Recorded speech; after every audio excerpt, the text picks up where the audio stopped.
What is the special education teacher's role in supporting learning, improving planning and practice, upholding of professional expectations and ethics, and collaboratively advancing the profession? All right. As far as supporting learning, we are pretty much the boots on ground people. We cover every subject, every aspect of their academics, and we also provide a safe space for learning to be done. As a teacher, we do our assessments, we see where they are testing at, and then try to form the curriculum to meet them where they're at and move them forward from there. Um, Pretty much, like I tell my students all the time that 7 hours a day, 8 hours a day, you're with me. We're a family. You might see me um, more than you see any other adult in the household. So being able to provide that structure for them, and as far as the planning goes, me working with juniors and seniors, I always plan for after graduation as well. So I want them to have a successful life after they graduate. Um, so we do job training, um, working on writing resumes to be able to, move forward after graduation and, pursue jobs.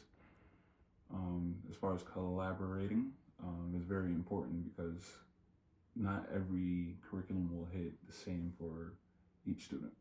So if you have somebody in your ear that's giving you nice little tips to help with another student that you might be struggling with, it's good to bounce back ideas and create an overall curriculum that can be adjusted to the individual's needs. Okay. What dispositions that you currently possess will help you become a successful teacher? What dispositions do you need to work on before you enter the classroom as a first year teacher? I will say a disposition that I needed to work on as a first year teacher was just um, the teaching and learning part. I was kind of like walked into this career. Um, I wasn't sure of everything I needed as far as like moving forward. So I basically taught for 2 years without even going to school. So I started school late, and so that's why I'm working on this right now. And school wasn't a big issue for me. I'm always a student, which is something I enjoy doing. On top of teaching, I always enjoy being a student and learning and furthering my knowledge. Things that I possess, I would say that I do take teaching seriously, and I do have expectations for my students, reachable ones, things that they can obtain, and just keep moving on from there. Like I was saying before, like